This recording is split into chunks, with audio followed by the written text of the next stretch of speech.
On the quiet green coastline of Japan's Tango Peninsula, the sea holds centuries of secrets.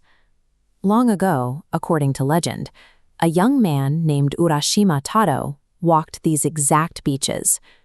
Taro made a modest living casting nets into the surf. He was a fisherman, following the trade of his father, living in a village where days were measured entirely by the tides and the catch. One evening, walking home, he noticed a group of children shouting near the surf. They had cornered a small sea turtle and were beating its shell with sticks and stones. Taro couldn't stand the cruelty. He bought the turtle from the children, using his hard-earned coins, carried the bruised creature down to the shoreline, and gently watched it swim away. It was a simple act of empathy, but in the logic of folklore, selfless actions act as a beacon. Taro didn't realize it, but the ocean was watching. The very next morning, while Taro was drifting in his boat miles from shore, the calm water suddenly began to churn. A massive, ancient turtle breached the surface right beside his hull. Then the creature spoke.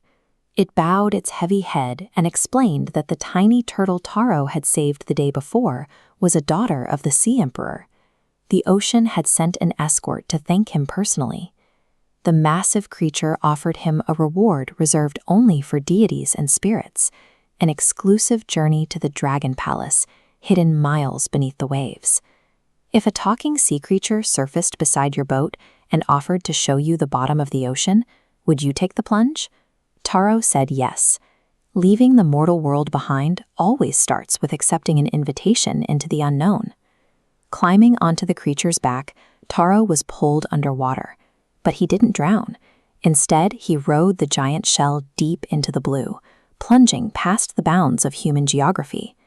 They arrived at Ryūgū-jō, the Dragon Palace.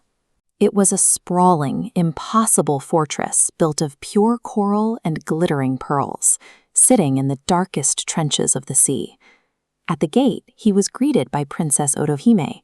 She welcomed the fisherman not as an intruder, but as an honored guest. What followed was a dizzying blur of luxury. Taro was treated to banquets served by squids and flounders, and entertained by dancing fish.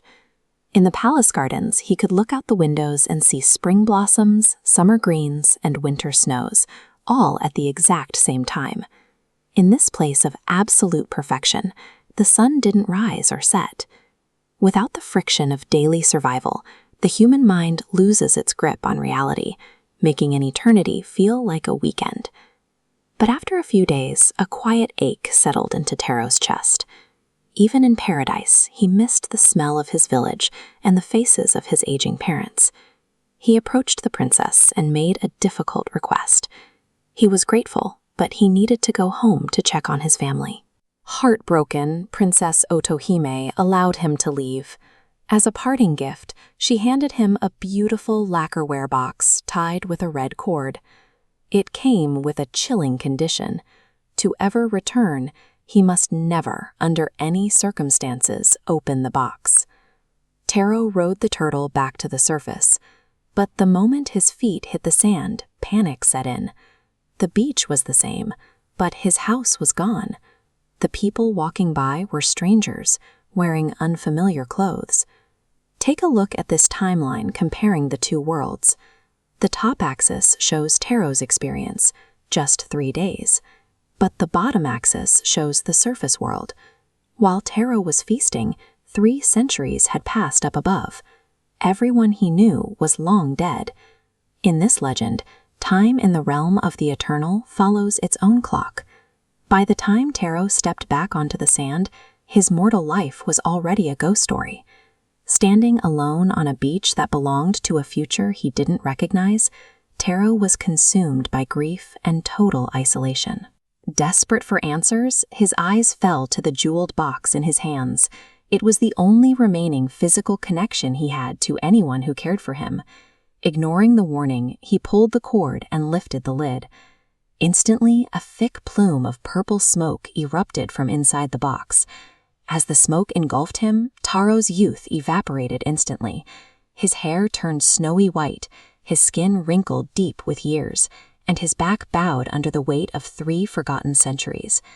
By opening the lid, the spell was broken. 300 years of mortal time violently collided with his human body all at once. But the Japanese folklore surrounding Taro holds one final twist. The rapid aging doesn't simply kill him. Instead, it triggers a miraculous physical shift. The lingering purple smoke began to spin, lifting him off the sand and condensing his fragile body into the shape of a large bird. Urashima Taro transformed entirely into a majestic white crane. With a beat of his wings, he took off into the sky over the crashing waves. He was no longer a man out of time, crushed by mortal grief. He was liberated, reborn as a timeless spirit of the coast, honored today in shrines overlooking the exact same sea. Taro's journey reminds us to cherish the present before it slips away. I'm curious, where are you watching this from? And does your culture have its own legends about the dangers of lost time? Let me know in the comments.